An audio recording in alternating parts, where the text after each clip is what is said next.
Ok, donc là je vais vous parler du CrossFit. On va être peut-être un peu moins médical qu'on a pu l'être jusque maintenant. Il y a peut-être un lien quand même avec la présentation précédente, c'est que pas mal d'athlètes de MMA se mettent au CrossFit ou s'y sont mis pour avoir la forme en fait. Je suis donc Ilan Klebaner, chirurgien orthopédiste à la Polyclinique du Parc à Caen, mais surtout j'ai une licence de niveau 1 de CrossFit, donc je peux donner des cours de CrossFit et je suis propriétaire d'une salle de CrossFit également à Caen. Je vais vous présenter ce qu'est le CrossFit. Alors un peu comme toutes les success stories à l'américaine, ça commence dans un garage. C'est comme Apple, c'est comme Microsoft. Bah là, c'est Craig Glassman qui, dans les années 80, un gymnaste, essaye d'améliorer son état de forme, ses capacités physiques. Et donc, dans son garage, va essayer de démembrer un petit peu comment faire pour être le plus rentable possible dans son entraînement. Ça marche, à tel point que dans les années 90, il est en fait embauché par la police de Santa Cruz pour améliorer la condition physique des policiers. Puis, il y a un engouement. Et en 2002, il va déposer la marque CrossFit. Voilà. En 2005, pardon, on compte uniquement aux États-Unis 13 salles de CrossFit. Ça monte, ça monte, ça monte. C'est bien aidé notamment par les réseaux sociaux. C'est ce qui notamment a fait son succès. On est dans l'ère moderne de tous les Instagram et Facebook. Et on arrive en 2007 avec la première compétition de CrossFit. En 2006, le film 300, les acteurs ont tous suivi un programme CrossFit pour paraître en forme et même l'être d'ailleurs. Et maintenant, on est sur une discipline qui est pratiquée dans plus de 120 pays, avec plus de 14 000 salles qui sont donc affiliées. Alors, qu'est-ce que c'est que le CrossFit? En fait, beaucoup se font des idées de ce qu'est le CrossFit, mais c'est très, comment dirais-je, réglementé ou du moins codifié. Un peu à l'instar des médecins, Craig Glassman essaye en fait de faire une evidence-based fitness programme, excusez l'accent, mais en gros, ça veut dire du fitness basé sur l'épreuve, un peu comme on fait nous pour la médecine. Il voulait en fait pouvoir trouver une méthode dont les résultats seraient mesurables, observables et reproductibles. C'est vraiment nos démarches, nous, de médecins, quand on essaye modestement de faire de la science.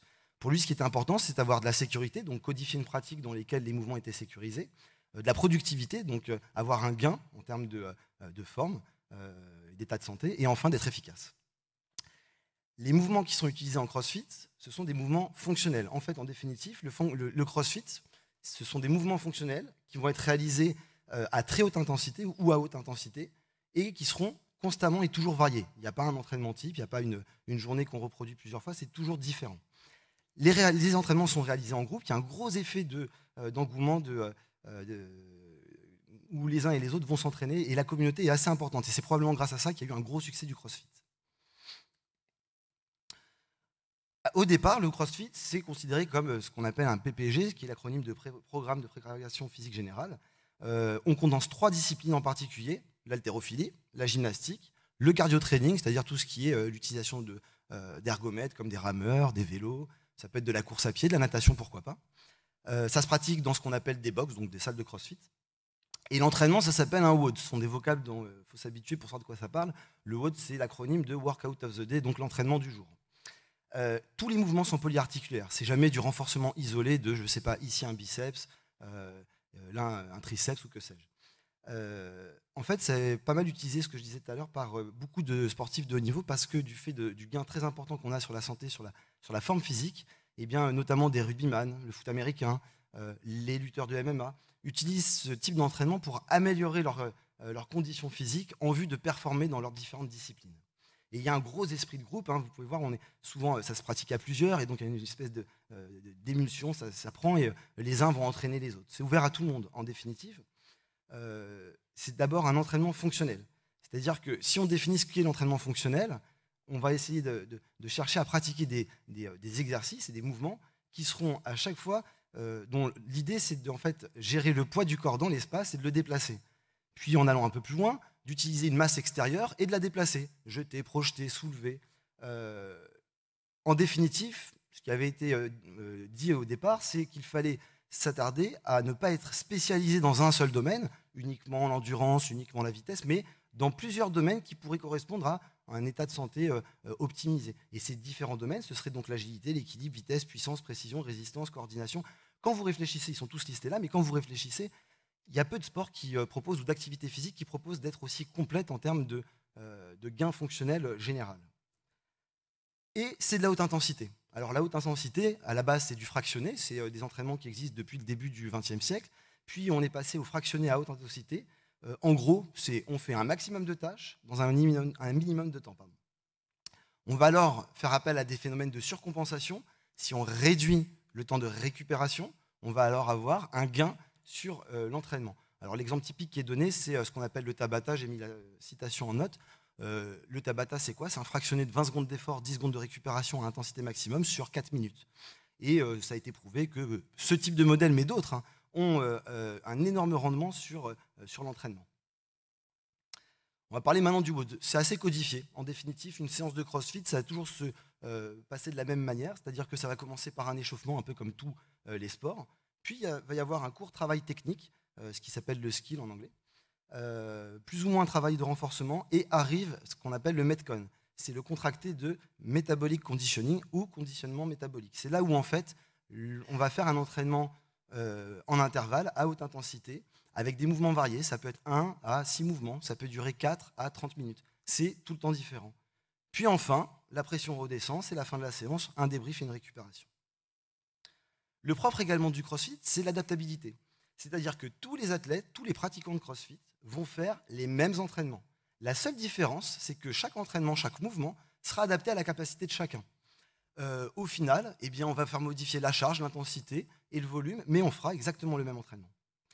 Alors, j'ai essayé de vous faire deux gros prototypes, on va dire, de pratiquants de CrossFit. Vous avez le crossfitter qui va dans une salle de sport, qui a tout âge, qui a toute condition physique et qui vient pour être en forme. Il va faire des mouvements fonctionnels. Il veut avoir plus d'énergie, de capacité à réaliser des mouvements de tous les jours. En gros, il veut améliorer sa qualité de vie. Et donc là, on peut avoir un public varié. Ça peut être des gens qui font ça 2-3 fois la semaine, qui veulent juste améliorer leur condition physique. À côté, on va avoir à l'extrême inverse l'athlète compétiteur, peut-être celui qui pourrait éventuellement recourir à du cheat meal de manière complètement honteuse. Et là, on parle d'un athlète qui va pratiquer plusieurs heures par jour, qui n'a pas du tout comme objectif uniquement de se tenir en forme, mais de performer. Donc là, ça devient un sport fitness. On parle plus du tout. On est passé donc d'une activité qui initialement était une préparation physique à un sport. C'est codifié, il y a des épreuves, les gens se confrontent. Et c'est là où on va éventuellement avoir un peu de pathologie, c'est-à-dire du micro-trauma sur la surutilisation des tendons ou bien des lésions musculaires diverses que vous connaissez tous. Alors j'ai fait quand même, avant de finir, une petite dia sur les pathologies. Ça a été étudié, on s'est posé la question, est-ce que c'est pas plus traumatogène le CrossFit? Bien en définitive non.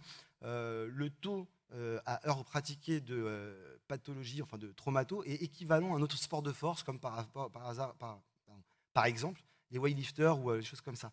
Les principales articulations qui sont touchées, c'est l'épaule, le dos, et on a pas mal de lésions musculaires, notamment lésions des pectoraux, lésions des rhomboïdes. Enfin, on parle pas mal de rhabdomyolyse, mais en fait c'est rare. C'est un événement rare, mais c'est vrai que quand on fait une pratique sportive à haute intensité, c'est un risque qu'on puisse avoir une rhabdomyolyse.